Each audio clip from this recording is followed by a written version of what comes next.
They knew World War II firepower. Machine guns, bombs, artillery, tanks trading shells in muddy fields. But in the final months over Europe, something new started screaming down from the clouds. At first, German Panzer crews only heard it, a rising hiss, a split-second roar, and then their advance simply stopped. Pilots flying P-47 Thunderbolts were handed a secret rocket weapon no training manual had prepared them for. Overnight, their missions changed from harassing columns to erasing them. What was this weapon? How did a single burst from a few fighter bombers turn entire armored spearheads into burning wrecks in just minutes? And how P-47s over Europe crushed panzer columns.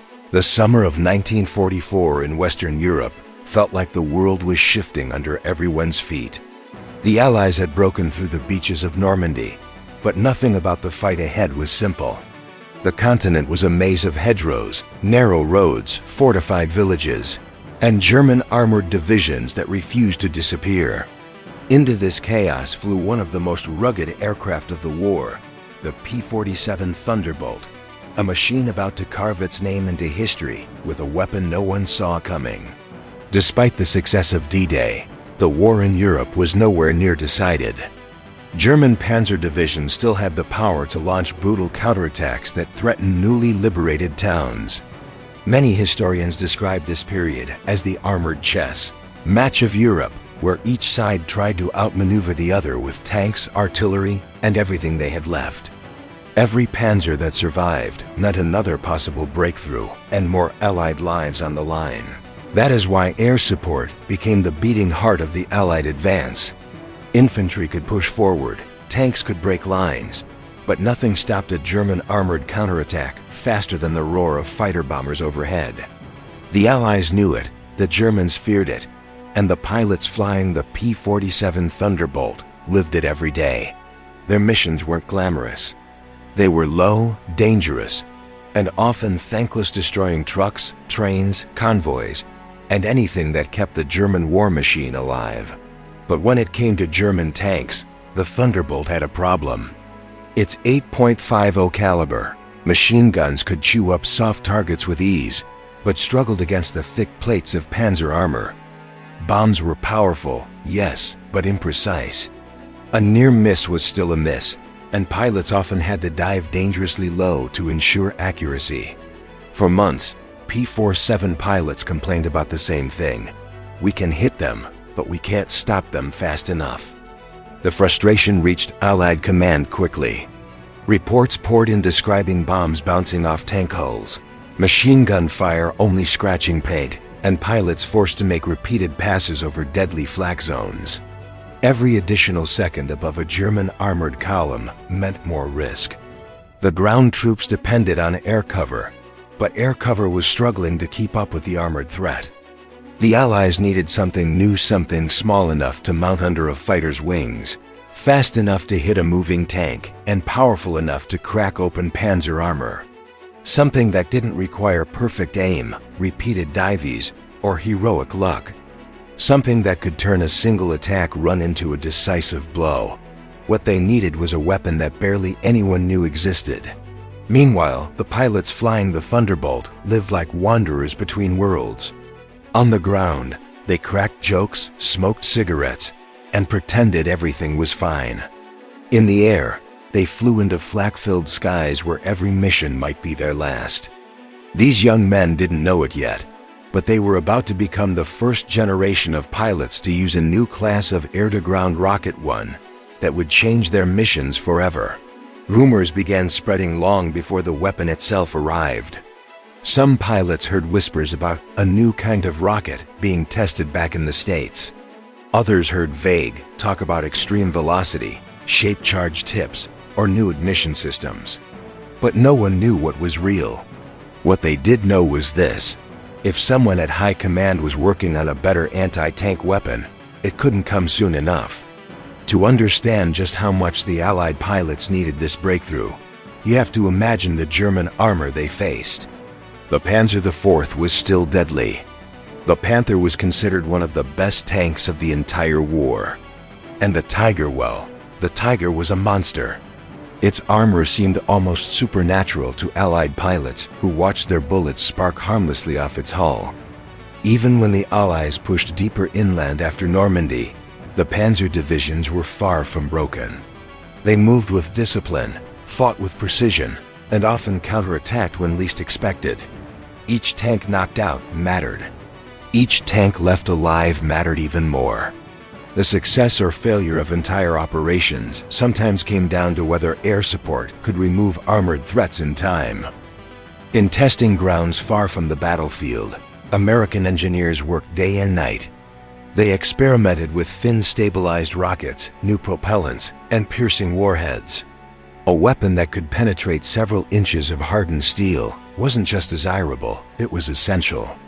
Engineers timed their test launches, ran calculations, and made adjustments that would eventually define the future of Allied air power.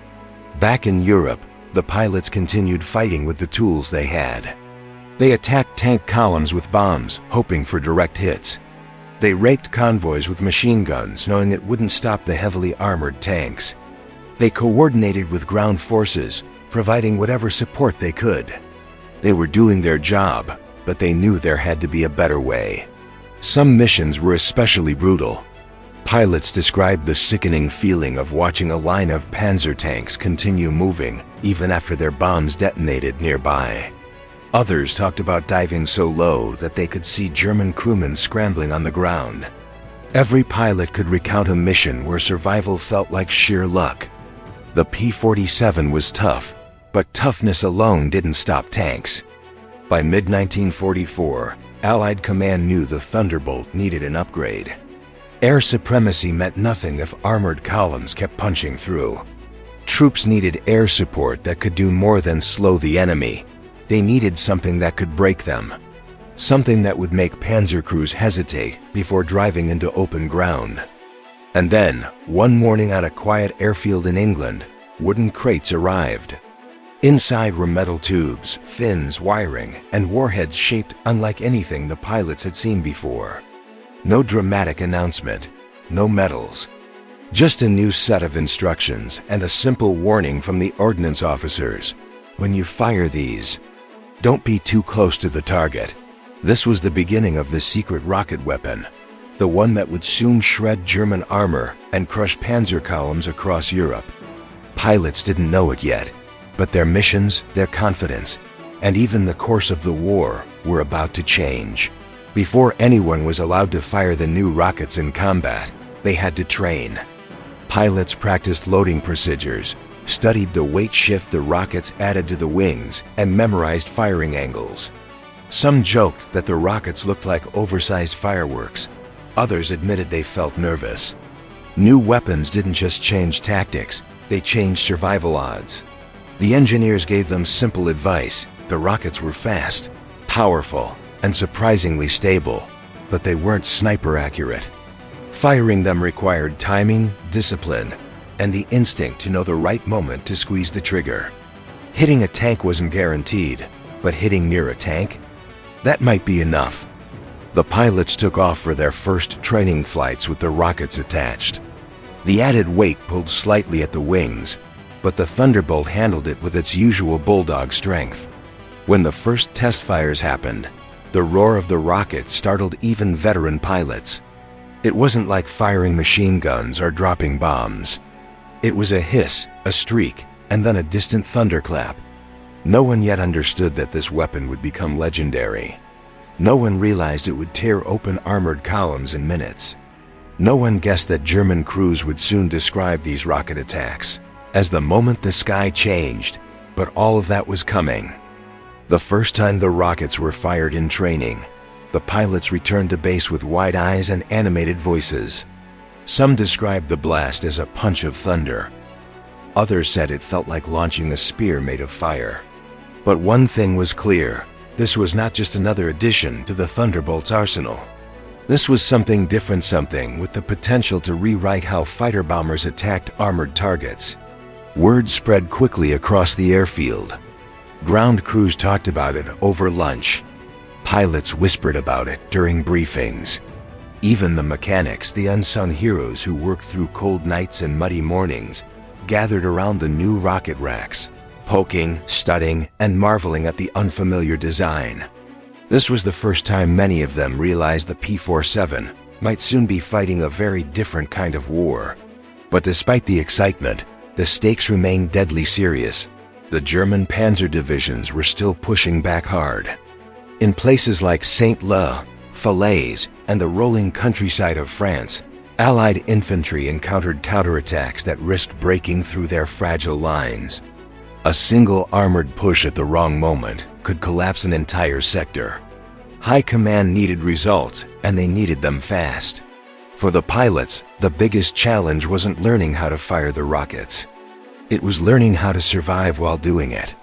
Rocket attacks required a shallow dive, steady aim, and nerves strong enough to handle anti-aircraft bursts exploding like deadly confetti around the cockpit.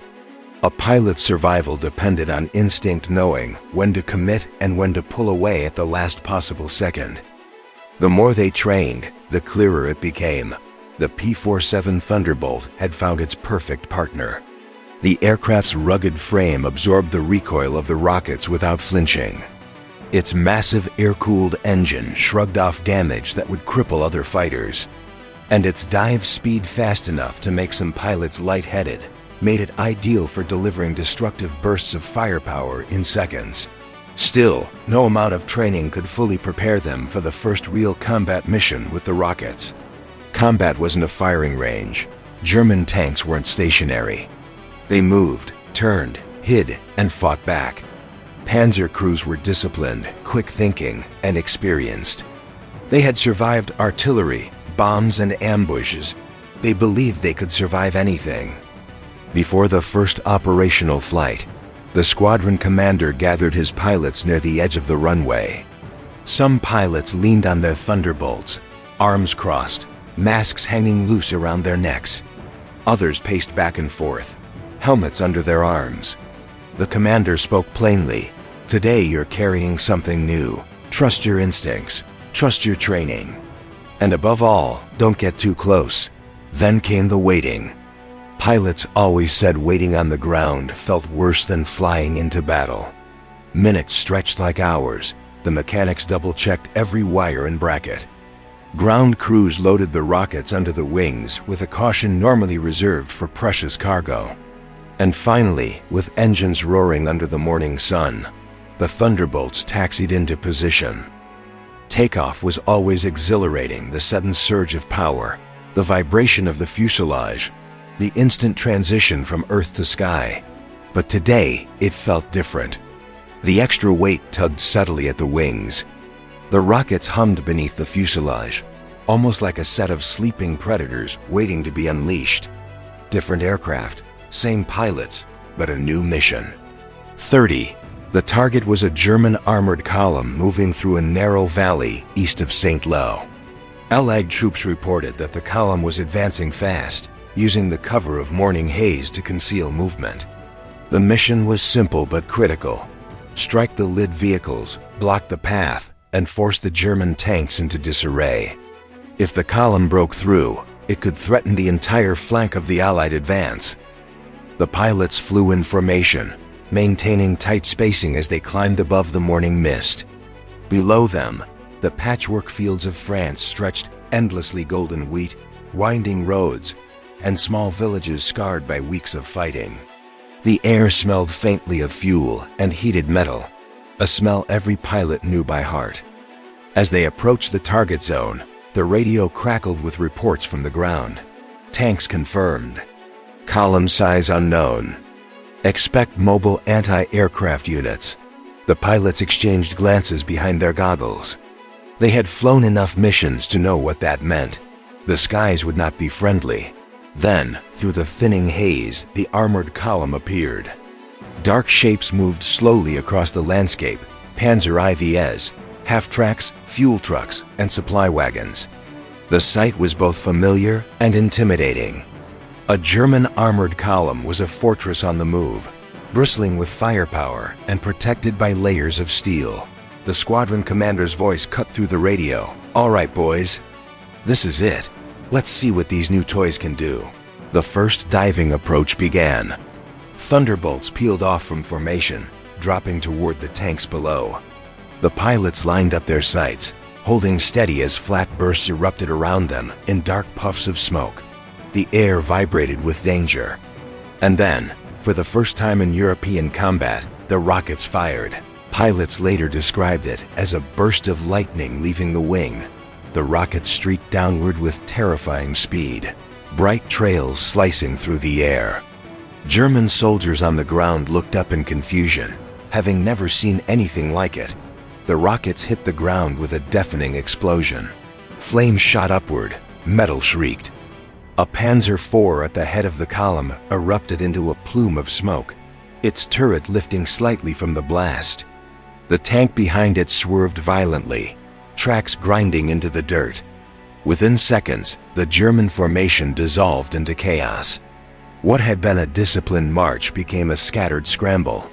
The pilots couldn't believe how quickly the rockets delivered results.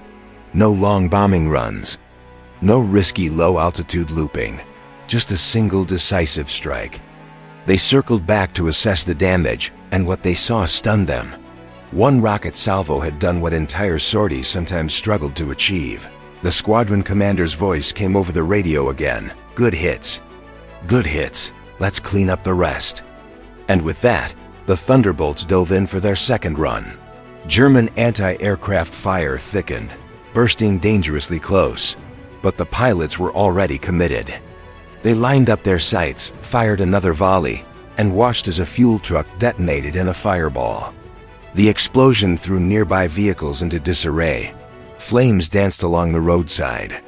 The German advance had come to a complete stop. What the pilots didn't realize yet was that they had just witnessed the first proof of concept for a new strategy, using fighter bombers as mobile tank destroyers. This rocket weapon wasn't just an improvement, it was a revolution. As the smoke cleared, the radio channels filled with disbelief. That fast? Unreal. Are we sure that was just one hit? No one had seen armored vehicles go down this quickly, not from the air, not in this way. Back at base, word of the successful strike spread like wildfire. Ground crews cheered. Intelligence officers updated their maps with stunned expressions. Even the usually stoic commanders allowed themselves a rare moment of satisfaction. Something extraordinary had just happened in that valley. And the pilots? They barely had time to process it. As soon as they landed, their Thunderbolts were being refueled, rearmed, and pushed back into position. The war wasn't waiting, and neither could they. But one thing was certain. The days of German armored columns advancing confidently through Europe were numbered. A new weapon had arrived. A new chapter had begun. And the P-47 Thunderbolt, once considered just a tough escort fighter, was quickly becoming the nightmare of every Panzer crew on the continent. After the mission debriefing, the pilots gathered in the mess hall, still buzzing with adrenaline. Coffee cups clattered, chairs scraped across the floor, and everyone spoke at once. They replayed the attack from memory, the dive, the rockets streaking forward, the sudden blasts, and the way German armor seemed to crumble almost instantly. It was as if the battlefield had shifted under their feet. This wasn't just an upgrade. It felt like they'd been handed a key to a new kind of fighting.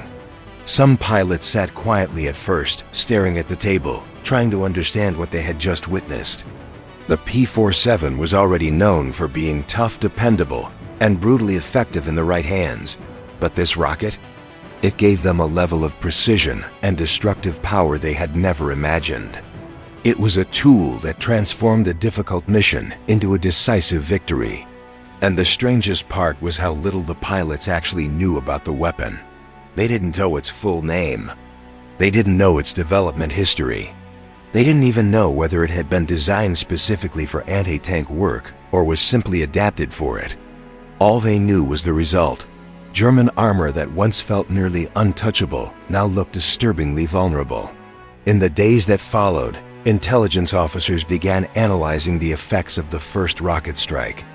Photos showed destroyed Panzers, disabled half-tracks, scorched fuel tanks, and a completely halted column. Analysts circled key points on maps and updated predictions. If the rockets performed this well consistently, German armored mobility would suffer dramatically. Meanwhile, German field commanders sent urgent messages up their own chain of command.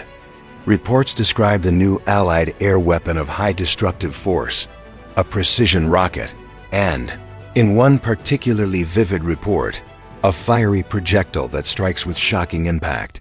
The sudden effectiveness of P-47 attacks stunned German crews who had grown accustomed to surviving multiple bombing runs. For years, the German military believed their best tanks could survive anything short of a direct artillery hit or a bomb landing squarely on the hull. But now, tanks were being taken out from above with frightening speed. German commanders scrambled to adjust tactics, ordering columns to spread out, avoid open areas, and travel only under heavy cloud cover. Even so, the psychological impact lingered. Back at the Allied airfield, engineers inspected the spent rocket wrecks with satisfaction.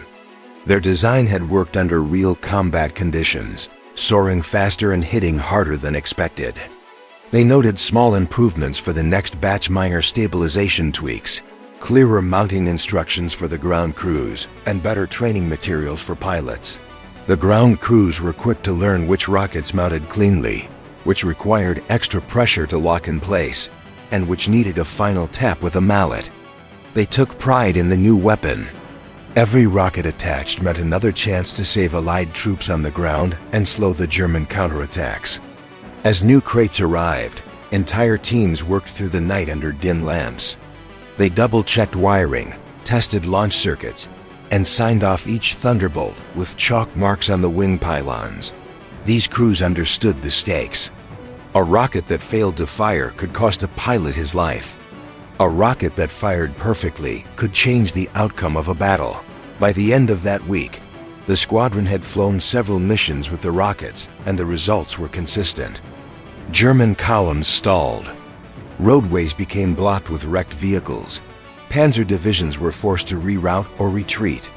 Allied infantry began reporting fewer armored thrusts and lower tank presence during major engagements. More importantly, the pilots developed new tactics. Instead of traditional dive bombing, they now used quick, angled approaches that allowed them to release rockets with greater accuracy while still avoiding heavy flak. The Thunderbolt's durability meant it could withstand minor hits and keep flying, giving pilots confidence to make more decisive attack runs. As missions continued, the pilots refined their communication as well. Each attack run became more coordinated. A lead pilot marked targets. 2 wingmen followed with rocket salvos. Another pair finished the job with machine gun passes on fleeing infantry or support trucks. It was teamwork sharpened by experience and empowered by new technology. But German forces were not passive. They adapted fast. Anti-aircraft units repositioned closer to armored columns. Panzer crews deployed camouflage nets, smoke screens, and deceptive movements. Commanders tried to predict where the Thunderbolts would strike next. The battlefield became a deadly game of anticipation, with the rockets as the wild card. Despite these efforts, the psychological effect on the German crews was undeniable. Pilots later recalled seeing tanks suddenly halt and turret commanders to duck back into their cupolas at the first sound of incoming aircraft. One P-47 pilot described it simply: "You could feel the fear from the sky." Even Allied infantry noticed the change. They reported fewer encounters with full-strength tank units. Some soldiers joked that the P-47 ate tanks for breakfast. Others said that whenever they heard the roar of Thunderbolts overhead, they felt a wave of relief. Air support was no longer just helpful, it was transformative. Behind the scenes, High Command took great interest in the new rocket's performance.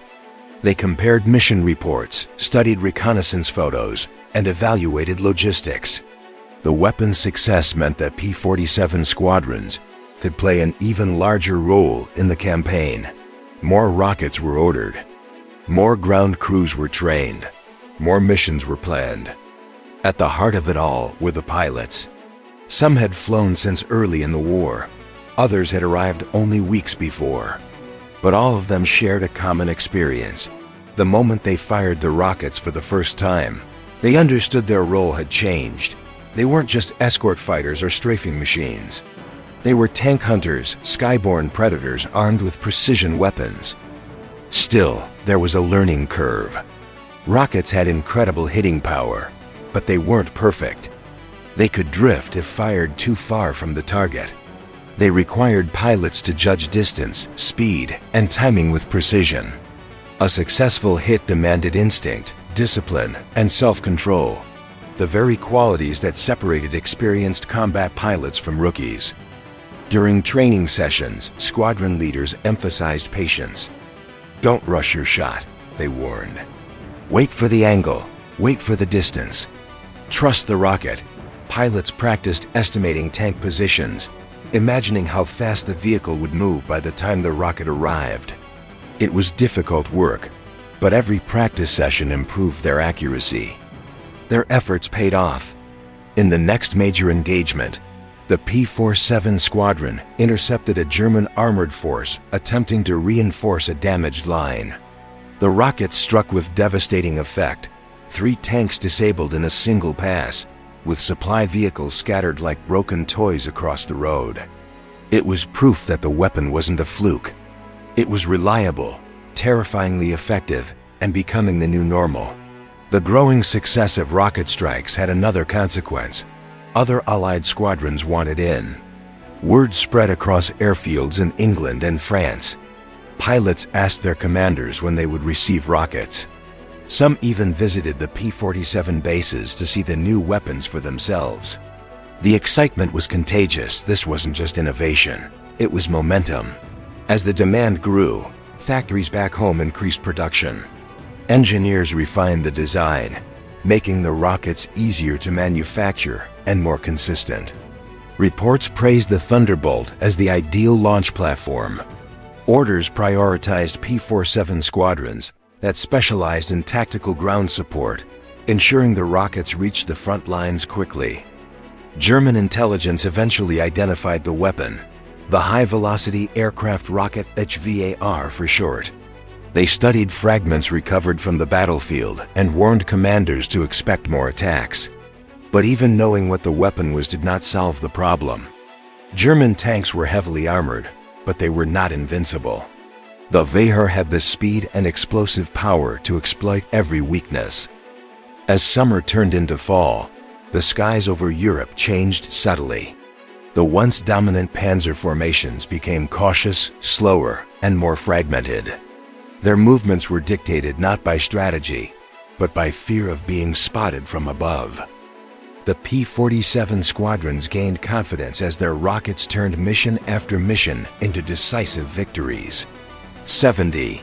In one particularly striking mission, a P-47 flight intercepted a German counterattack aimed at a vulnerable crossroads. Rockets fired from 2 Thunderbolts detonated near the lead tank, blocking the road completely. The rest of the column panicked, reversing in confusion. Within minutes, the entire attack collapsed. The infantry later reported that the enemy never recovered from the shock. Back at base, the squadron commander smiled as he scanned the after-action report. Not because the enemy had been defeated, but because it proved something far more significant. The rocket weapon wasn't just useful, it was strategic.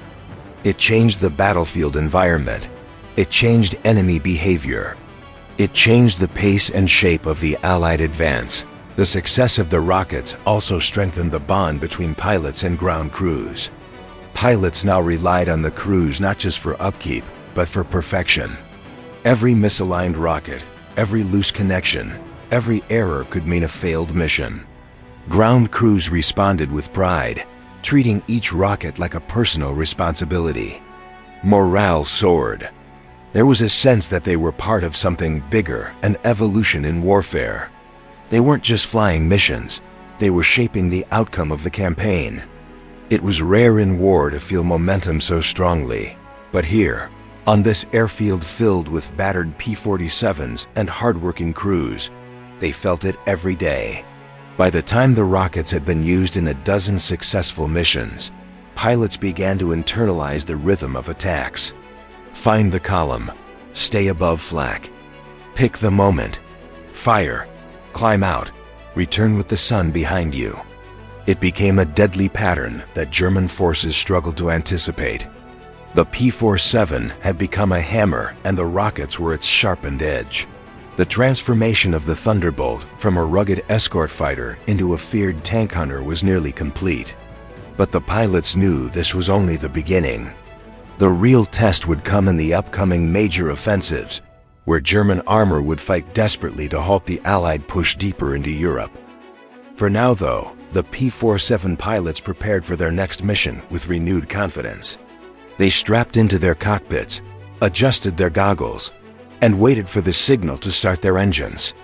The war was still raging, but they now carried a weapon capable of shifting the tide. The days following the initial rocket missions brought a subtle but noticeable shift in the rhythm of the airfield.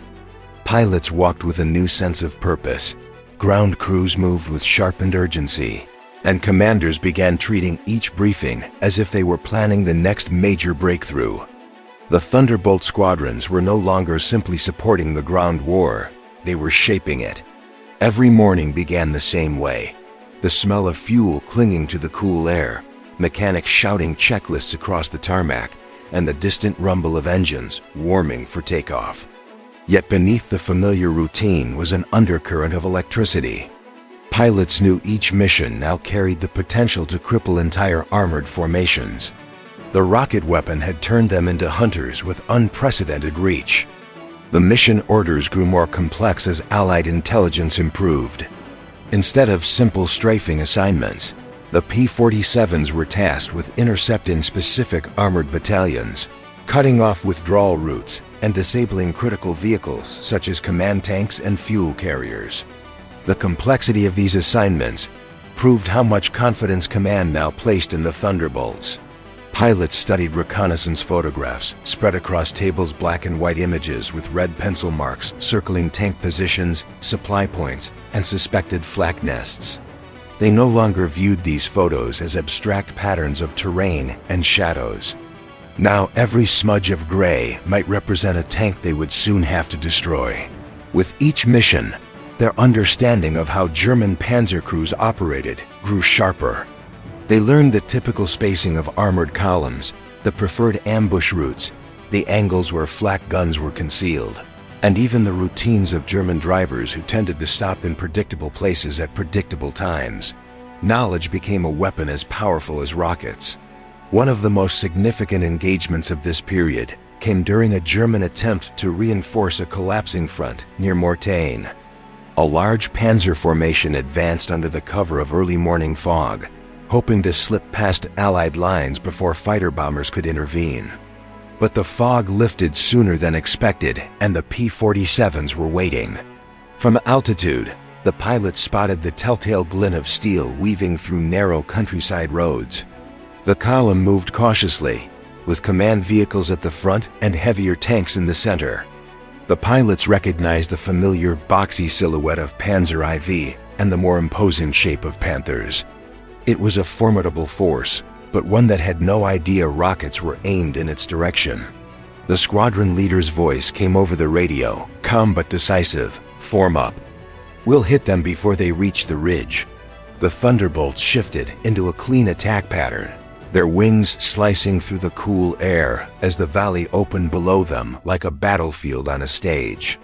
Anti-aircraft bursts began almost immediately. German crews had grown more alert over the past week and were ready for an air assault. Black clouds popped around the Thunderbolts like angry blossoms of smoke. The pilots tightened their grips on the controls and steadied their breathing. The first group peeled off, diving toward the column with rockets armed. The lead pilot selected a Panther tank maneuvering near the front, its angled armor glinting under the early sun. He held steady, adjusting slightly for crosswind, then squeezed the trigger. A pair of rockets broke free, trailing fire as they plunged toward the tank. The explosion was instant. Dust and smoke erupted from the road as the Panther jolted sideways, its tracks snapping from the force of the blast. Flames licked upward from the engine deck.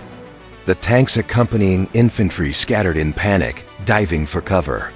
The column halted, and the German plan unraveled before it even began. Behind the first wave, the second wave of Thunderbolts began their dive. These pilots targeted the rear of the column fuel trucks, ammunition carriers, and radio vehicles. A single rocket hit a fuel truck, sending a fireball upward like a pillar of flame. The blast shook nearby tanks, forcing them to turn out of formation. The German counterattack collapsed in minutes. Smoke filled the valley. Confusion spread through the Panzer crews as they struggled to coordinate under the sudden assault. The P-47 pilots climbed back into formation, circling above the chaos to ensure no armored units escaped. That mission marked one of the clearest demonstrations yet of the Thunderbolt's new power. A large German force well-positioned and well-armed had been stopped in its tracks by a handful of rocket-equipped aircraft. The result sent shockwaves through both Allied and German command structures. Word of the mission's success quickly reached headquarters. Senior officers studied the battle reports and realized they were witnessing the rise of a new kind of battlefield dominance. Tactical air supremacy designed not just to support ground forces, but to shape where and how armored battles were fought. The shift in strategy became apparent almost immediately. Instead of reacting to German movements, Allied commanders began planning offensives around the assumption that P-47 squadrons could neutralize armored threats quickly. Infantry received orders that took more aggressive routes, trusting that rocket strikes would clear the path. Meanwhile, pilots reflected on the mission's intensity. Many were surprised at how quickly the rockets could collapse enemy momentum. Others were fascinated by the way German units reacted, how panic spread the moment the first rocket detonated. Several pilots began keeping personal notes on how different tanks responded to different angles of attack. One pilot wrote, "The Panther looks strongest from the front, but it hates being hit from above." The rockets don't care about armor thickness. The squadron shared these notes informally, building a collective playbook of what worked best. In the weeks that followed, rocket-equipped Thunderbolts were assigned to increasingly high-stakes missions. Some required them to intercept fast-moving armored reinforcements. Others demanded they halt German retreat routes by destroying bridges and blocking crucial road junctions. Every mission added new layers of experience and confidence. The German response evolved as well. Anti-aircraft units began traveling directly with tank formations, forming mobile defensive bubbles. Camouflage techniques improved, with tanks hiding under tree canopies or blending into destroyed villages. Some Panzer crews even began laying decoy tracks to mislead aerial reconnaissance. But even with these adjustments, the rockets remained a formidable problem. Their speed made them difficult to dodge. Their impact was often catastrophic. And their psychological effect on German troops, especially tank crews, became increasingly evident. One intelligence intercept recorded a German tank commander saying, "We used to fear their bombs. Now we fear the moment they dive." Another captured communication warned units not to move in open terrain during daylight unless absolutely necessary. For the P-47 squadrons, each successful mission reinforced the same truth. The battlefield was shifting in their favor. Their attacks were no longer mere harassment. They were crippling blows that undermined German strategy at its core. New operational procedures were written to maximize rocket effectiveness. Pilots learned to target the spacing between vehicles to trap columns. They coordinated with ground artillery to squeeze enemy armor into predictable movement patterns. Some missions were timed precisely with infantry assaults, creating a deadly combination of air and ground pressure. Of all the evolving tactics, one became especially effective, hitting command vehicles first. The destruction of a Panzer commander's tank often threw the entire column into confusion. Without centralized orders, German units became isolated and vulnerable. Thunderbolts exploited this ruthlessly. But even as their tactical skills improved, the environment grew more hostile. German flak bursts became thicker, more accurate, and more disciplined.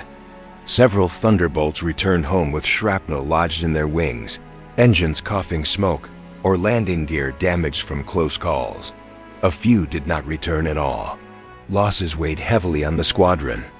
Every pilot knew the risks, but seeing an empty seat in the briefing room never got easier. The rockets gave them new power, but they didn't make them invincible. The war remained deadly, unpredictable, and brutally indifferent. Still, the pilots pressed on. Each loss hardened their resolve. Each successful mission reminded them why they flew in the first place: to protect their fellow soldiers on the ground and to push back an enemy that had dominated Europe for far too long. A particularly defining moment came during an operation near the Belgian border, where a German armored division attempted to regroup after suffering losses. Reconnaissance revealed a clustered formation of tanks refueling near a wooded area. The P-47 squadron was ordered to strike immediately before the tanks could disperse. The attack unfolded with chilling precision. Thunderbolts dove one after another, firing rockets into the heart of the formation. A single rocket strike ignited a fuel tanker that erupted into a towering fireball, sending shockwaves through the forest edge. Tanks attempted to retreat but found themselves blocked by the sudden wall of flames. In less than 10 minutes, an entire armored regrouping effort was shattered. Allied infantry advanced hours later to find abandoned panzers, burned-out half-tracks, and a scattering of equipment left behind in the chaos. The psychological blow to German morale was enormous. The success of these missions elevated the P-47 status further. Newspapers back home began referring to it as the tank buster of Europe, though most civilians had no idea how much of that reputation came from the secret rocket weapon.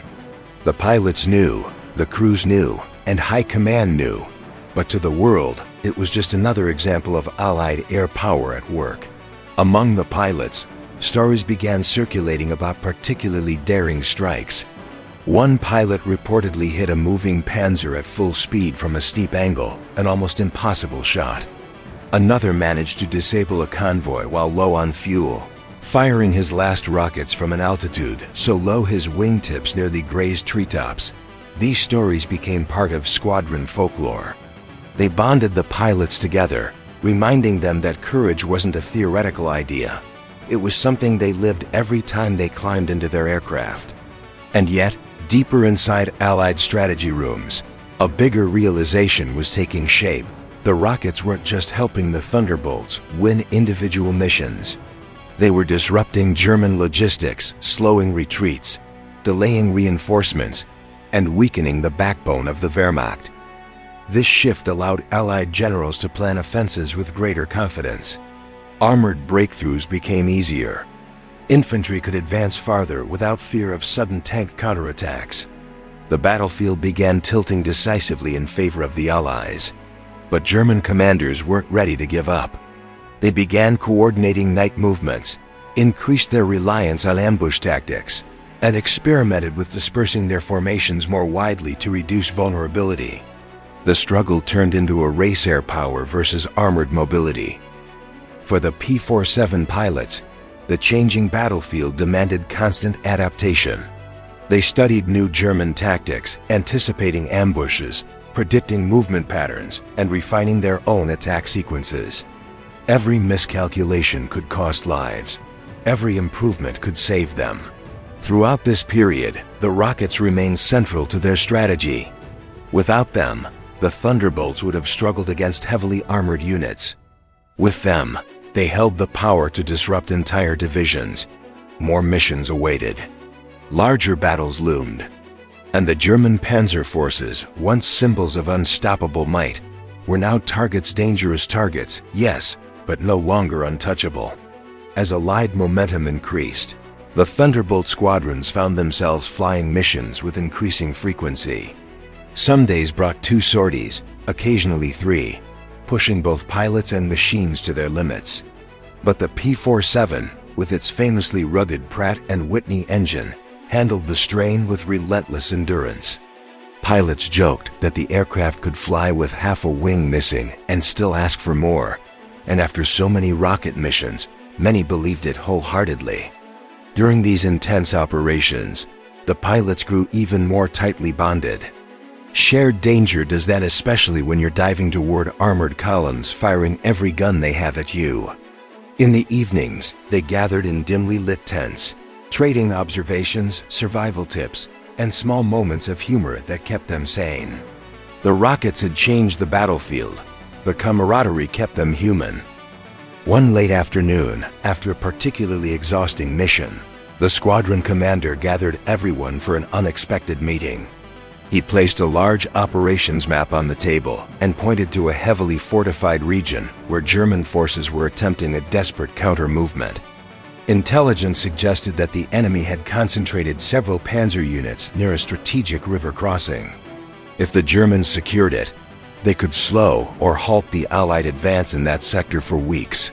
The plan was clear. The P-47 squadron would intercept the armored units before they reached the crossing. It would require decisive strikes, impeccable timing, and incredible precision. The weight of responsibility fell heavily on the pilots' shoulders, but they accepted without hesitation. They knew that if they didn't stop the Panzers, Allied infantry might suffer devastating losses. Before dawn the next morning, the airfield buzzed with activity. Ground crews attached fresh rockets, ensuring every connection was tight, every fuse properly aligned.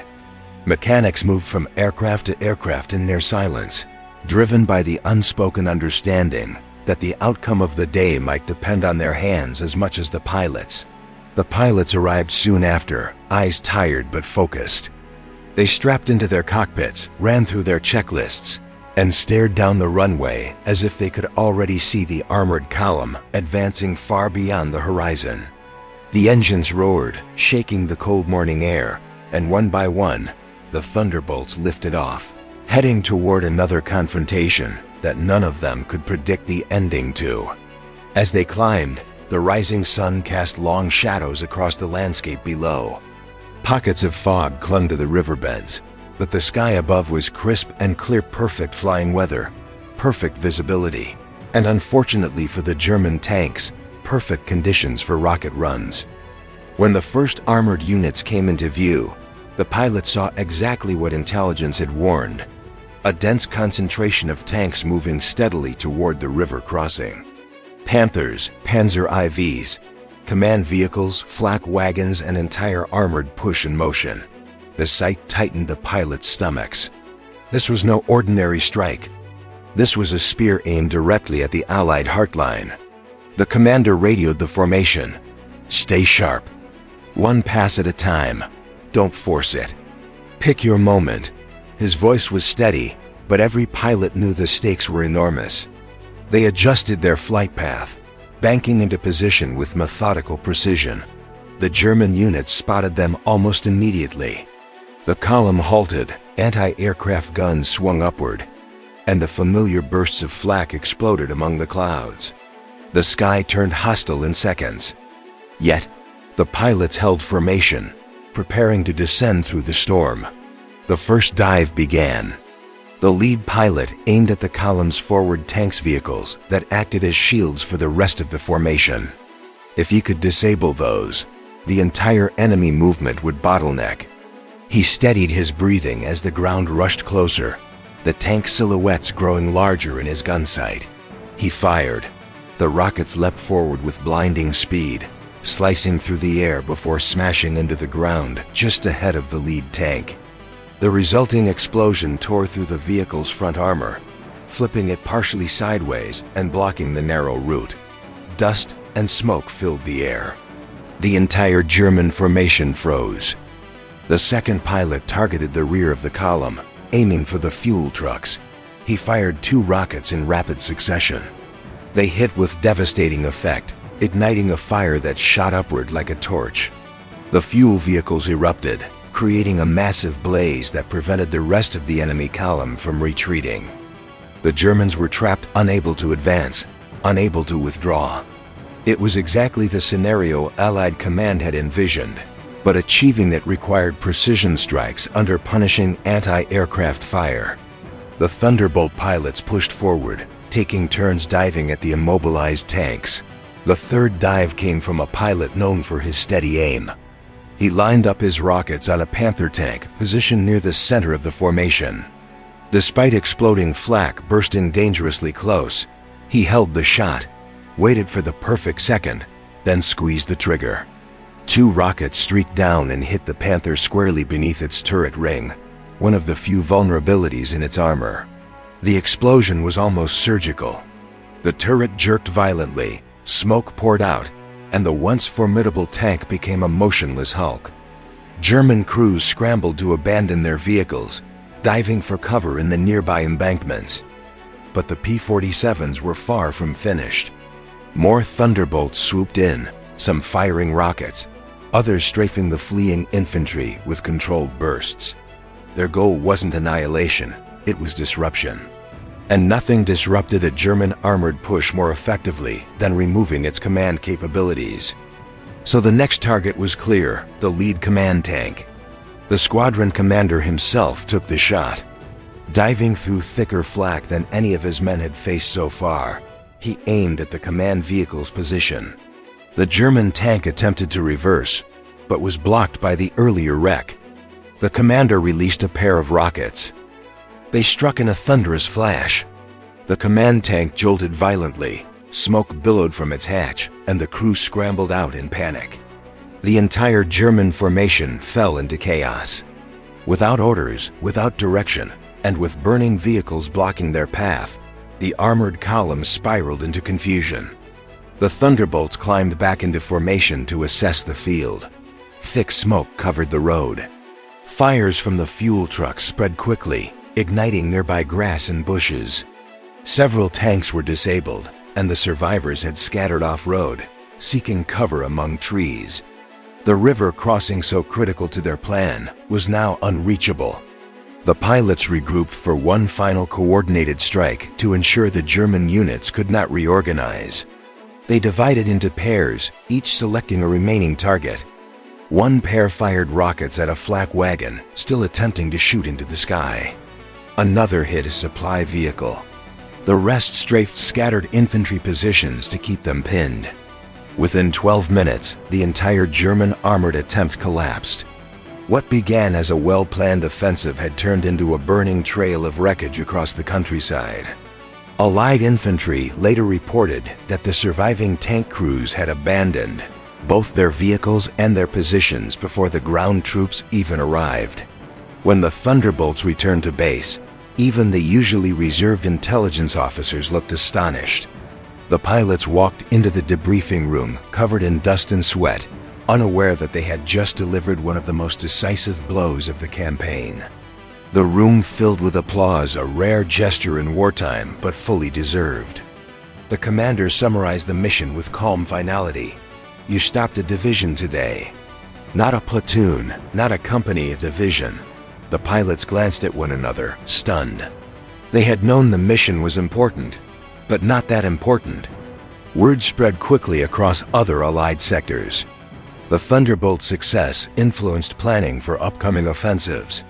The rockets were no longer a secret advantage. They were becoming a cornerstone of Allied tactical doctrine. Every armored battle from that point forward assumed that P-47s could and would intervene.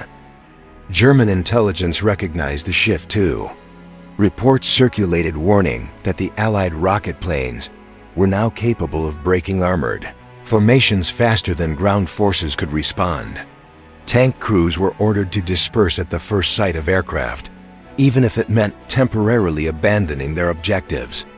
This new fear reshaped the battlefield. German armored units moved at night more frequently, hid in forests, and positioned their vehicles farther apart. But these adjustments had consequences. Nighttime travel slowed them down. Hiding reduced their coordination, and spreading out weakened their ability to mass firepower. The P-47 squadrons quickly adapted to these tactics. They learned to search for track marks along roadsides, smoke trails in forests, and subtle color differences that indicated camouflaged vehicles. What once seemed like a battlefield advantage for German armor became another opportunity for skilled pilots to use their rockets with devastating effect. As the front lines advanced deeper into Europe, new terrain challenges emerged. Urban combat zones, river valleys, and mountainous regions demanded different attack approaches. Yet the Thunderbolt pilots met each challenge with growing mastery.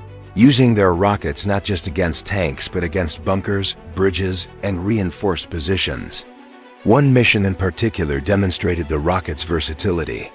Allied reconnaissance identified a German column attempting to escape through a narrow mountain pass. The P-47s flew into the valley, dodging cliffs and harsh winds, then fired rockets into the pass at precise angles. The explosions triggered rock slides that blocked the route entirely, trapping the enemy unit. It was battlefield engineering from the sky. But not every mission went smoothly. On one occasion, heavy cloud cover forced the squadron to navigate through turbulent weather, nearly causing a mid-air collision. Another mission resulted in a Thunderbolt taking a direct hit to the wing. Miraculously, the pilot managed to keep the aircraft stable long enough to limp back to base. These close calls reminded everyone that despite the rocket's destructive power, the job remained perilous. The pilots respected the danger without letting it control them. Each mission brought risk, but each victory brought Europe one step closer to liberation. And slowly, as the weeks passed and the front lines shifted, a new realization began to take shape across the entire Allied command. The Thunderbolt squadrons weren't just assisting the ground war, they were redefining it. Their rocket strikes were crippling armored spearheads, slowing German reinforcements, and stripping away the enemy's ability to hold defensive lines. And this wasn't luck. It was skill, precision, bravery, and the incredible synergy between pilot, machine, and weapon. Yet the largest battles were still ahead. Winter approached, bringing with it a massive German counteroffensive that would test every pilot, every ground crew, and every ounce of Allied resolve. The P-47 squadrons knew it was coming. They could feel it in the briefings, sense it in the tone of intelligence updates, and see it in the shifting patterns of German troop movements. The rockets had given them an edge, but the war was far from decided. And as they prepared their aircraft for the next phase of the conflict, one truth echoed through the airfields from England to France. The Thunderbolt had become the hammer. The rockets had become the blade. And together, they were about to face their greatest test yet. Winter crept over Europe like a silent intruder, covering the fields, forests, and villages in a layer of cold white stillness that felt almost deceptive. Beneath that quiet surface, however, German forces were preparing something enormous, something meant to punch a hole through the Allied lines and split the front wide open. For weeks, intelligence reports hinted at unusual troop movements, radio silence patterns, and armored regroupings deep within the forests of the Ardennes. To the P-47 squadrons, the sudden lull in armored engagements felt unnatural. Panzer activity seemed to vanish from open terrain, as if the enemy had dissolved into the winter landscape. Pilots flew routine patrols over snowy fields and frost-covered roads, finding nothing but abandoned equipment and icy silence. The absence of targets felt unsettling, not like victory, but like the calm before something dangerous. Inside briefing tents, commanders discussed maps with worried expressions. Reports from the front described German units disappearing into wooded areas, traveling only at night, and coordinating in ways that suggested a larger plan. The Allied advance had slowed because of the weather, supply issues, and cautious planning. But the Germans, they were waiting for the perfect moment to strike. That moment arrived on December 16, 1944. The Ardennes erupted. German armor surged from the forest with explosive force panthers, panzers, armored cars, and mechanized infantry pouring through narrow valleys and snow-covered roads. It was a massive counteroffensive unlike anything the Allies had seen since Normandy. Columns moved swiftly under the cover of fog and low clouds, conditions specifically chosen to keep Allied aircraft grounded. In the early hours of the attack, Allied positions reeled. Communications were disrupted. Roads clogged with retreating units. And worst of all, the weather made flying nearly impossible. The Thunderbolt squadron sat on frozen runways, engines silent, forced to wait while armored divisions smashed deeper into Allied territory. The frustration among pilots was palpable. They knew they could make a difference, but Mother Nature had grounded them. For days, the skies remained locked behind clouds so thick they felt like walls. Pilots stood at the edge of the airstrip, squinting upward, praying for visibility. Ground crews kept the rockets loaded despite the cold, checking the fuses again and again, unwilling to let readiness slip. Everyone understood that the moment the skies cleared, even for an hour, the Thunderbolts would need to launch immediately. Meanwhile, German armor moved rapidly across the Ardennes. Panthers pushed through villages, Tiger tanks anchored defensive positions, and mechanized units captured key crossroads. Allied infantry fought desperately to slow them down, but the enemy advance was relentless.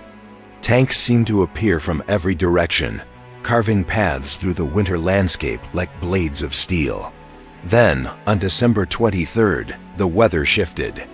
The thick cloud cover thinned, the wind changed direction, and for the first time in a week, sunlight broke through the winter sky.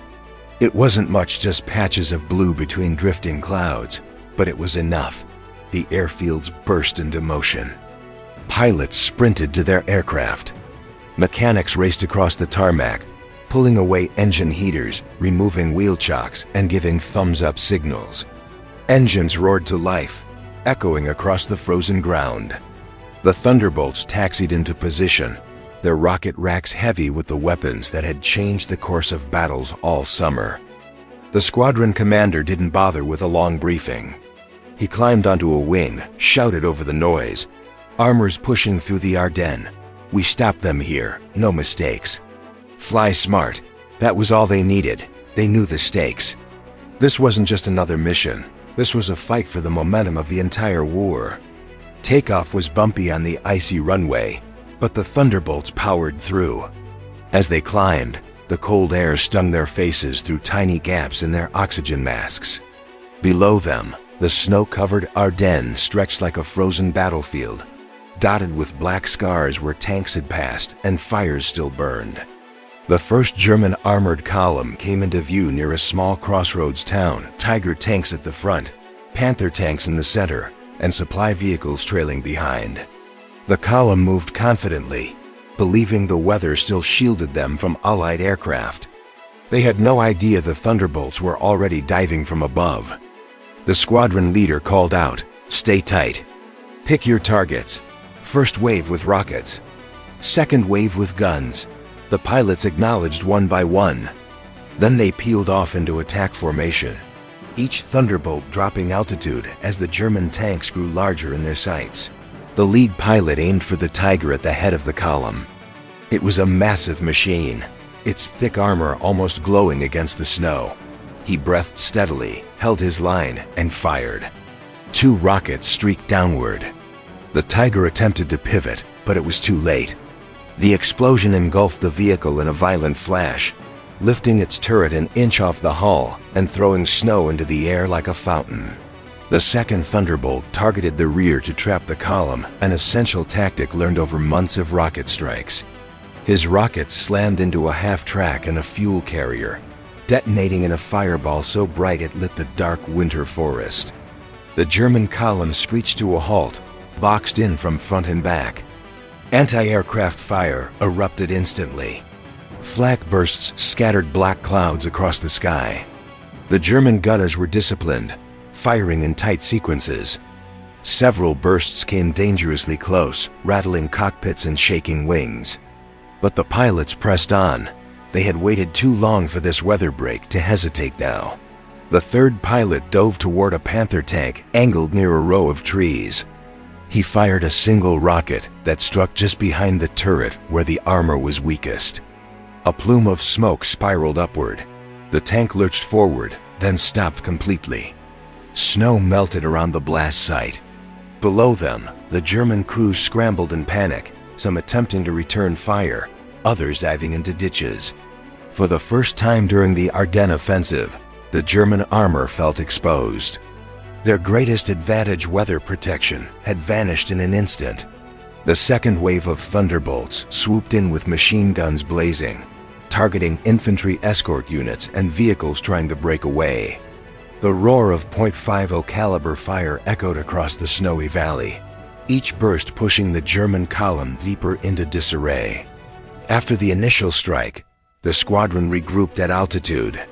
The pilots were breathing heavily even from above. They could see how much impact the rockets had made. Fires burned across the road.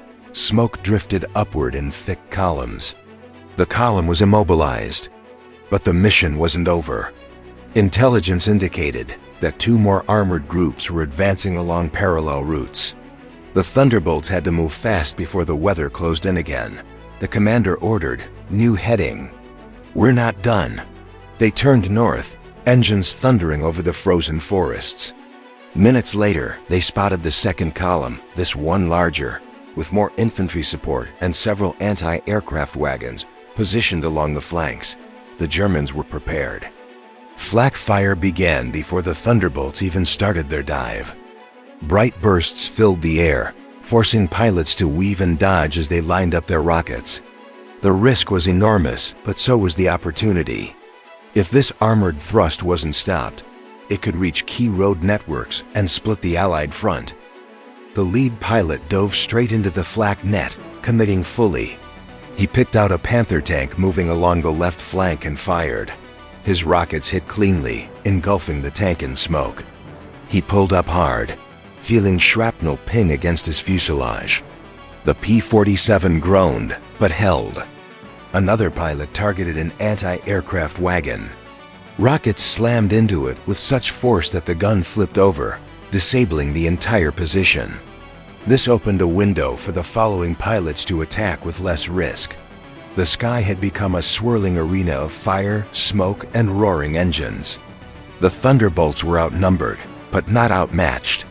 Their rockets tore gaps in the formation. Their strafing runs scattered infantry. Every attack slowed the German advance. In the chaos of the battle, the squadron executed one of their most dangerous maneuvers, a synchronized cross-pattern strike. 4 Thunderbolts dived from different angles simultaneously, aiming for the densest part of the column. Their rockets impacted within seconds of one another, triggering a chain of explosions that sent shockwaves through the ground below. The synchronized rocket strike shook the frozen valley with a rolling thunder that echoed between the hills. Snow drifted down from the trees in trembling sheets as the explosions rippled through the German formation. Vehicles swerved, infantry scattered, and smoke billowed so heavily that parts of the column became completely obscured. In those few seconds, the Thunderbolts had transformed a coordinated armored thrust into a fractured mass of confusion. Above the chaos, the squadron regrouped briefly. Radios crackled with quick exchanges as pilots checked in, breathless and rattled by the intensity of the flak. One pilot reported minor engine damage. Another had lost part of his left wingtip, but was still airborne. No one wanted to withdraw. They all understood the urgency of stopping this breakout before it gained momentum. The commander ordered another strike. Hit the lead armor. Stop them cold. The formation banked sharply, snow-filled wind rushing across cockpits as they dove once more. Even after months of rocket missions, the pilots felt the weight of this moment. The Ardennes offensive had thrown the Allies back onto their heels. This was their chance to help turn the tide. The second dive began through turbulence of smoke and rising heat. One Thunderbolt fired rockets at a Tiger II positioned at the front of the column. The Tiger II, with its fearsome frontal armor, had been nearly impervious to many Allied weapons, but the rockets weren't many Allied weapons. 2 direct hits detonated against its side armor, sending shards of metal flying. The giant tank lurched sideways, engine compartment smoking heavily. Another pilot aimed at the cluster of half-tracks carrying infantry reinforcements. His rocket struck the road beside them, blocking their path with debris and earning the squadron a precious advantage: time. With the infantry pinned down, the local anti-aircraft guns lacked support, weakening the German defensive perimeter. But the Germans refused to break easily. Their flak fire intensified, filling the sky with bursts so frequent they resembled black snowfall. The pilots maneuvered through the barrage, weaving through columns of smoke and dodging bright flashes that momentarily blinded them. Their courage didn't come from fearlessness, but from the instinctive knowledge that stopping this column mattered more than their own comfort or their own safety. The third strike wave came in lower, riskier, and more aggressive. The pilots targeted the middle of the column, where the command vehicles and radio trucks were likely positioned. Without these, German coordination would collapse even further. One Thunderbolt released its rockets in a shallow dive, hitting a radio truck that erupted in an instantaneous plume of flame. German units immediately lost their ability to communicate broadband orders. Realizing the danger, several German tanks attempted to retreat into the forest. But in their haste, they moved into terrain too soft from melting snow. Tracks spun helplessly in the mud, creating perfect stationary targets. A Thunderbolt pilot seized the opportunity, firing rockets that detonated among the trapped tanks, sealing their fate. Even from altitude, the battlefield looked chaotic, flames licking the treetops, smoke drifting in thick sheets, and German armor scattered like broken toys. Yet the mission was far from over. Command had warned that a third armored group was approaching from the northwest. If the Thunderbolts didn't stop this one too, the German offensive could still break through. Fuel became a concern. Some pilots had burned through much of their reserves, performing repeated attack runs. The commander made a quick decision. Anyone under a quarter tank, RTB. Everyone else knew heading 240. Several pilots reluctantly peeled away, banking back toward base. The remaining aircraft accelerated toward the new threat. The winter landscape blurred beneath them, snow-covered fields, frozen streams, and long lines of pine trees bowing under the weight of ice. The sun hung low, casting gold streaks across the sky as the Thunderbolts pushed onward. The pilots didn't speak. They all understood what was coming next. Another desperate confrontation. Soon, the third armored group came into view. Unlike the previous columns, this one traveled with tighter spacing and heavier anti-aircraft escort. At least 3 flak wagons surrounded the tanks, their guns trained skyward even before the pilots began their approach. This was going to be harder. The commander gave no dramatic speech, only a clipped directive. We hit them fast. We hit them clean. Watch your spacing. Good hunting. The formation split into 2 elements. One aimed for the flak wagons to cut the teeth out of the enemy's defense. The other prepared to target the armor directly. The first dive was brutal. A pilot aimed at a flak wagon but took a near miss that shook his aircraft violently.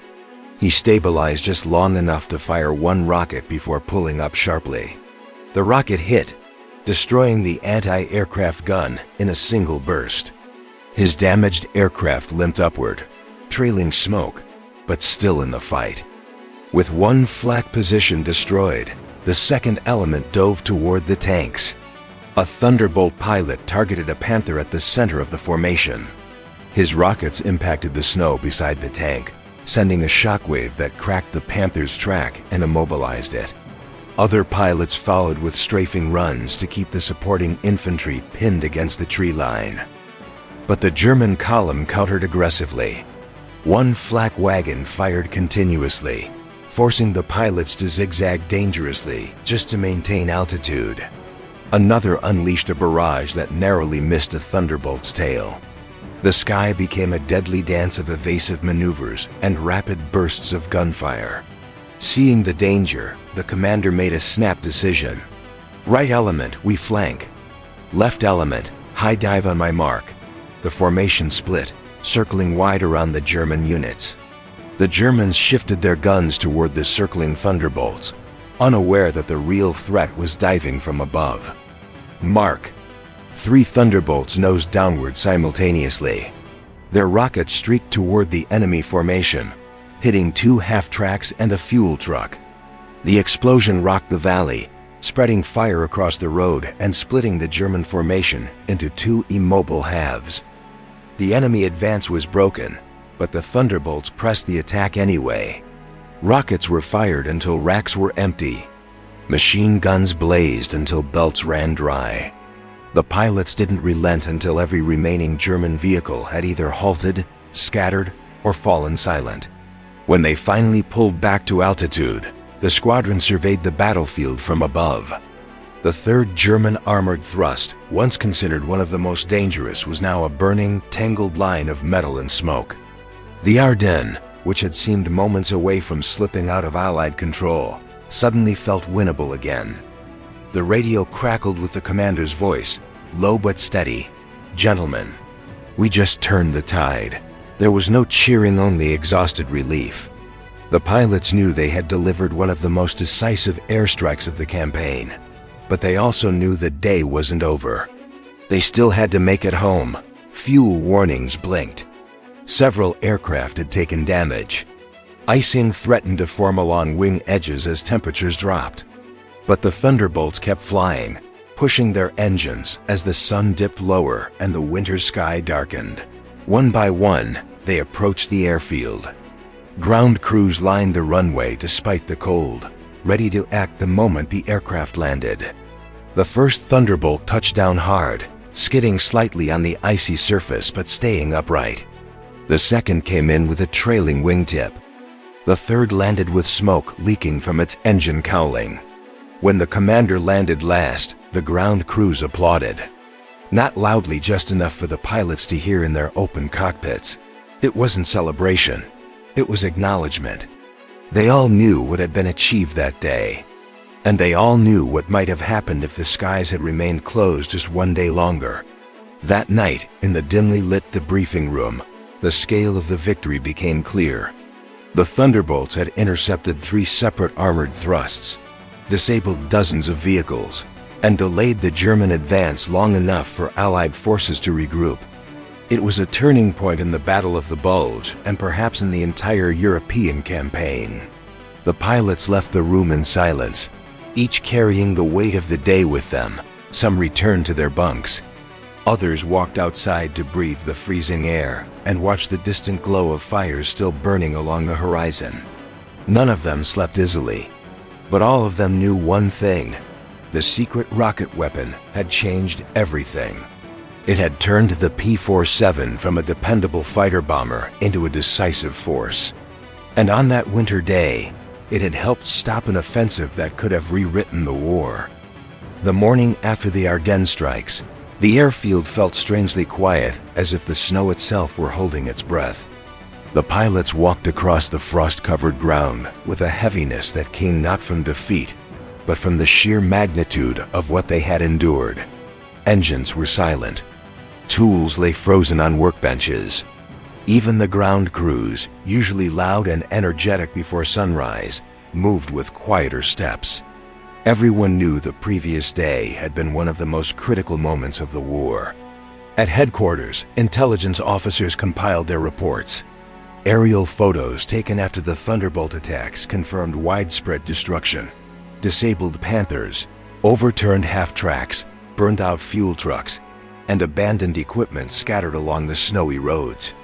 More importantly, they revealed something almost impossible to measure: the sudden halt of German momentum. The once powerful armored spearheads had been blunted. The significance of the Thunderbolt rocket mission spread quickly through Allied command. Generals who had been planning defensive withdrawals now shifted their tone. What was once a desperate struggle to slow the German advance became an opportunity to stabilize the front and eventually push back. The tide had not just turned, it had snapped. Meanwhile, infantry units fighting in the Ardennes noticed a change. Reports described German crews abandoning vehicles more frequently, refusing to travel in daylight, or splitting into smaller groups to avoid air detection. Soldiers at the front told stories of seeing tanks stalled in fields, crews fleeing into the woods at the first sound of aircraft engines, even before the planes were visible. To those on the ground, the P-47 attacks felt like a lifeline. Many infantrymen later recalled how they cheered the moment they heard the thunderous roar of a Thunderbolt overhead. It wasn't just a plane, it was hope. Some described the rocket explosions in the distance as the sound of survival. Others said it gave them the courage to hold their lines just a bit longer. For German troops, the psychological shift was different. Panic spread through Panzer battalions as news of rocket attacks traveled from unit to unit. Crew members circulated warnings: avoid open ground, never follow the same route twice, and always be wary of aircraft shadows on the snow. The once bold armored divisions became cautious, hesitant, and slower. German commanders, reviewing field reports, realized they faced a threat they hadn't fully prepared for. Their tanks were built to withstand artillery fire and frontal assaults, not precision strikes from fast-moving fighter bombers carrying high-velocity rockets. The Ardennes, intended as a surprise counteroffensive, had revealed a new vulnerability in their war machine. Back at the airfield, engineers examined the Thunderbolts that returned damaged from the Ardennes missions. One aircraft had nearly 20 shrapnel holes spread across its fuselage. Another had lost part of its tail stabilizer. And yet, thanks to the rugged construction of the P-47, every damaged aircraft that made it back was repairable. The mechanics patched, welded, and replaced components with a determination that mirrored the pilots' resilience.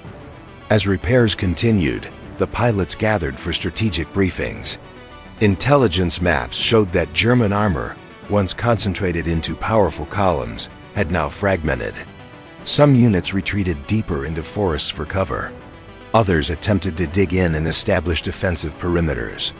But the element of shock, their attempt at a decisive breakthrough, had largely failed. The squadron commander addressed his pilots with a subdued but firm voice. "We stopped them," he said simply. "But they're not gone, and they're not finished. We'll be needed again, and soon." His words weren't meant to inspire heroics. They were a realistic reminder that the war, despite its shifting momentum, was far from over. Over the next several days, clearer skies returned. The Thunderbolts flew follow-up missions to support the ground counterattacks. They targeted supply convoys attempting to resupply the German front, hit artillery batteries hidden beneath snowy camouflage, and destroyed bridges that the retreating units might have used to regroup. One mission involved striking a series of German refueling depots that had been supplying the armored units in the Ardennes. The P-47s dove through icy crosswinds, firing rockets into fuel drums stacked beside barns and storage sheds. The resulting explosion sent geysers of fire into the air, crippling German logistics at a critical moment. As the German offensive weakened, Allied armor pushed forward. Sherman tanks advanced cautiously into areas previously held by Panzers, finding roads littered with the wreckage left behind by Thunderbolt strikes. Some tank crews reported seeing vehicles that had been abandoned in perfect operational condition. Crews had fled, simply because they feared being caught by rocket-equipped aircraft. Historians later noted that this shift in behavior was unprecedented. Never before had German armored divisions been so reluctant to operate in broad daylight. The rocket weapon had created a new battlefield reality. Even the strongest tanks could become vulnerabilities the moment the enemy gained control of the sky. While ground forces reclaimed lost territory, the Thunderbolt pilots received commendations. Quietly, humbly, almost reluctantly. They weren't interested in medals or public praise. What mattered to them was that the German advance had been stopped, that Allied troops survived, and that the momentum of the war had tilted back in their favor. Still, some pilots struggled with the emotional weight of what they'd accomplished. They had flown through some of the heaviest anti-aircraft fire of the war. They had watched comrades return with wounded aircraft or not return at all. The victory came at a cost, and even though they had turned the tide, they felt that cost deeply. During quiet evenings in the mess hall, the younger pilots asked the veterans what the next phase of the war might look like. Would German armor recover? Would there be another counteroffensive? The older pilots simply shrugged. "Doesn't matter," one said. "We'll be there." With rockets or without them, word of the rocket weapon's effectiveness began spreading far beyond the airfields. Allied strategists integrated lessons from the Ardennes into new operational playbooks. They emphasized faster response times, coordinated assaults between air and ground units, and the use of fighter bombers as rapid strike tank hunters. In London and Washington, Policymakers studied reports detailing how a handful of rocket-equipped Thunderbolts had dismantled armored advances that once required entire divisions to counter. Military planners recognized that air-to-ground rockets represented the future of tactical warfare. The success in the Ardennes had proved their value beyond doubt. The German High Command, for its part, issued orders instructing tank units to triple camouflage efforts, increase dispersal patterns, and coordinate closely with mobile flak batteries. But even with these tactics, they struggled to counter the speed and striking power of the Thunderbolts. Every adjustment they made seemed defensive reactive rather than strategic. Meanwhile, the pilots trained constantly. New rocket firing techniques were tested. Flight paths were refined. Attack formations were adjusted to minimize exposure to flak. The squadron adapted with each mission, growing more efficient, more intelligent, and more lethal, not out of brutality, but out of necessity. By early 1945, the front had shifted dramatically. German forces were in retreat across multiple sectors. Panzers fought isolated, desperate battles. And Allied troops advanced with growing confidence, knowing air support was more reliable and effective than ever before. One mission in February involved hitting a retreating armored group attempting to cross a frozen river. The Thunderbolts arrived just as the first tanks reached the ice. 2 rocket strikes shattered the surface, plunging several vehicles into the frigid water and blocking the escape route. The remaining tanks were forced to abandon the crossing entirely. For the pilots, missions like these felt surreal. The war that had once seemed endless was now tilting decisively toward victory. They weren't celebrating yet. They had seen too much to celebrate, but they carried a quiet sense of purpose. Their work mattered. Their missions changed outcomes, and their rockets had redefined the battlefield. Behind the lines, mechanics kept pace with the shifting front. They repaired damaged Thunderbolts with remarkable speed, replacing engines, fixing wings, and refitting rocket racks. Their contribution, though less visible, was equally vital. Without them, the aircraft would have stayed grounded, and history might have taken a very different turn. In late winter, the squadron received news that stunned them. Several German armored divisions had effectively ceased to function. Not because they lacked tanks, but because they lacked the confidence to use them. Pilots traded disbelieving looks. Could a weapon really have such an impact? The answer was yes. The secret rocket weapon had changed the psychology of war. It forced German armor into a defensive posture at a time when they needed to be aggressive. It made tank symbols of German strength vulnerable. As spring approached, Allied forces prepared for their final push into Germany. The Thunderbolts would be involved in every step of the way, cutting supply lines, destroying bridges, targeting strongholds, and neutralizing the last pockets of armored resistance. The war was entering its final act, and the pilots felt the gravity of that responsibility. But despite the looming end, they remained vigilant. They had learned not to underestimate the enemy. Every morning briefing reminded them that Germany still had firepower, still had experienced crews, and still had commanders willing to fight until the very end. 237. The squadron commander, in one of his final winter addresses, summed it up simply: "We've broken their advance. Now we break their will." His pilots nodded, not out of aggression, but out of understanding. War wasn't about destruction. It was about ending the threat. And as the snows melted, the Thunderbolts taxied onto muddy runways once more, their rocket racks loaded, their engines ready, and their pilots prepared for the final battles of a long and devastating war. As spring finally arrived across Europe, the forests that once hid German armor now stood open and silent. The snow melted away to reveal the rusted remains of tanks, supply trucks, and abandoned positions, silent markers of a war that had begun to lose its momentum. And while countless forces contributed to the turning of the tide, the P-47 Thunderbolts and their secret rocket weapon had carved a clear and unmistakable mark in history. What began as an experiment loaded quietly onto airfield racks had evolved into one of the most decisive tactical shifts of the European campaign. The rockets didn't just destroy tanks, They shattered the confidence of armored divisions that once believed themselves nearly unstoppable. They forced the enemy to fear daylight, to abandon key offensives, and ultimately to retreat faster than they could reorganize. For the pilots, though, the victory was never about the weapon alone. It was about the teamwork of ground crews who braved freezing mornings to keep aircraft flying. About the commanders who trusted their squadrons with missions that shaped entire battles. And about the young men who climbed into their Thunderbolts each day, knowing that the sky above Europe was one of the most dangerous places on Earth. In the end, the P-47 didn't win the war by itself, but it helped end it sooner. Its rockets turned armored giants into vulnerable targets.